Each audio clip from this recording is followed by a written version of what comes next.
Hi friends, నేను మీ నాగమణి. మన channel SM foods and terrace gardening. ఈరోజు నేను చేసి చూపించబోయే రెసిపీ పనసపొట్టుతో పులిహార పోపు అండి. చాలా టేస్టీగా ఉంటుంది. ఈ వీడియో చివరి వరకు చూడండి. ఎంత ఈజీగా ఎంత టేస్టీగా చేసుకోవచ్చు అనే విషయం మీకు తెలుస్తుంది. ఈ వీడియో లైక్ చేయండి, షేర్ చేయండి, సబ్స్క్రైబ్ చేయండి. ఈ రెసిపీ చూశాక మీరు తప్పక ట్రై చేయండి. ముందుగా పావు కేజీ పనసపొట్టు తీసుకుందాము. ఇది శుభ్రంగా చిన్న ముక్కలు తరిగినది పనసపొట్టు. సీజన్ ఉన్నప్పుడే దొరుకుతుందండి.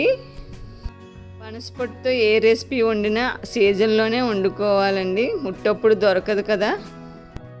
పనసపొట్టుతో రెసిపీలు చాలా టేస్టీగా ఉంటుందండి. ఒక్కసారి వండి ట్రై చేస్తుండండి.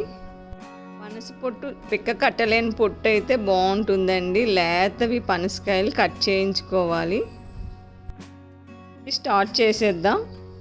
స్టవ్ పైన గిన్నె పెట్టి స్టవ్ వెలిగించుకోవాలి. పనసపొట్టు ఉడకడం కోసం ఒక 1/2 లీటర్ వాటర్ పోసుకోవాలి. 1 టేబుల్ స్పూన్ పసుపు వేసుకుంటున్నాను. 2 స్పూన్లు ఆయిల్ పోస్తున్నాను. కొద్దిగా సాల్ట్ వేసుకుంటున్నాను. మిక్స్ చేస్తున్నాను స్పూన్తో. ఫ్లేమ్ హైలోనే పెట్టుకోవాలి. మనం పెట్టిన వాటర్ వేడెక్కినాక అప్పుడు పనసపొట్టు వేసేసుకోవాలి. మరొకసారి మిక్స్ చేస్తున్నానండి స్పూన్తో. మూత పెట్టేసుకుంటున్నాను. పనసపొట్టు 80% ఉడికిపోయిందండి. బాగా మెత్తగా ఉడకబెట్టేయకూడదు. ఉడకబెట్టిన తర్వాత నీరన్నీ వార్చేసుకున్నామండి. ఇలా రెడీ అయింది. పొడి పొడిగా బాగా ఉడికిపోయింది అనుకోండి, ముద్దలాగా ఒక ముక్కకు ఒక ముక్క అంటుకుపోతుంది. కొద్దిగా గట్టితనం ఉంటే ఇలా విడివిడిగా వస్తుంది. ఇదే చూసుకోవాలి. ఇప్పుడు పనసపొట్టుని పులిహార పోపు పెట్టేసుకుందాం.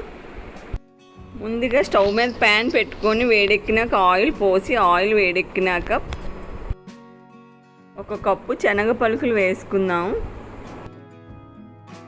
1/2 కప్పు శనగపప్పు వేద్దాం. 1 స్పూన్ ఆవాలు వేసుకుందాము. 1/2 కప్పు మినపప్పు వేసుకుందాము. 5 ఎండుమిర్చి చిక్కి వేసుకుందాం. వేసిన దినుసులన్నీ ఒక్కసారి కలుపుకోవాలి. మనం వేసిన పప్పు దినుసులన్నీ దోరగా వేగినాయి. 6 పచ్చిమిర్చి చీలికలుగా కోసి వేసాను. 2 స్పూన్ల అల్లం తురుము వేసుకోవాలి.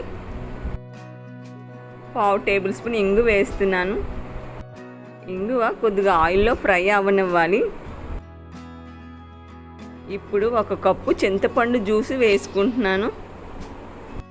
అంతా ఒక్కసారి కలుపుకోవాలి. చింతపండులో ఉండే వాటర్ కంటెంట్ అంతా ఇంకినంత వరకు ఈ పులుసుని ఉడకబెట్టాలి. చింతపండు పులుపు మీ టేస్ట్ తగ్గ వేసుకోండి. చింతపండులో వాటర్ అంతా ఇంకి ఇలా డ్రైగా అయ్యి నూనె పైకి తేలుతుందండి. అప్పుడు కొద్దిగా కరివేపాకు వేసుకొని పనసపొట్టు వేసేసుకోవడమే. ఉడకబెట్టి ఉంచుకున్నాం కదా పనసపొట్టు. ఇప్పుడు తగిన సాల్ట్ వేసుకుందాం. నేను 1/2 టేబుల్ స్పూన్ వేస్తున్నాను సాల్ట్.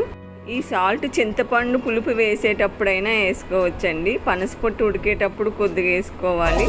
అన్నీ చూసుకొని ఇప్పుడు సాల్ట్ వేసుకోవాలి.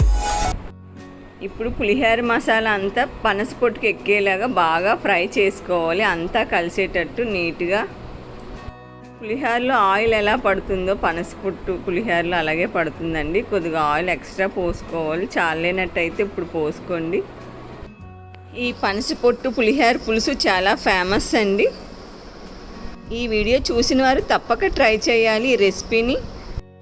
ఈ పనసపొట్టులో ఉండే వాటర్ కంటెంట్ అంతా ఇంకిపోయి పులిహార పోపు పనసపొట్టుకి బాగా ఎక్కుతుందండి. అంతవరకు సిమ్లో పెట్టుకొని బాగా ఫ్రై చేసుకోవాలి. పనసపొట్టు పులిహార పోపు రెడీ అయిపోయినట్లే. చూసారా, పొడి పొడిగా వచ్చింది. స్టవ్ ఆఫ్ చేసుకొని గోరువెచ్చగా అయిపోయినంత వరకు చల్లారనివ్వాలి. ఇంకొక ఇంగ్రీడియంట్ ఉంది, అది వేసేసుకుందాం. గోరువెచ్చగా అయిపోయింది. ఆవాల పౌడర్ చల్లుకుందామండి. 1 స్పూన్ ఆవాల పౌడర్ వేసుకుంటే సరిపోతుంది. అంతా కలిసేటట్టు నీట్గా కలిపేసుకోవాలి. మంచి పనసపొట్టు పులిహార పులుసు రెడీ అయిందండి. ఈ వీడియో చివరి వరకు చూసిన వారికి నా హృదయపూర్వక కృతజ్ఞతలండి. బాయ్. నెక్స్ట్ వీడియోలో కలుద్దాం.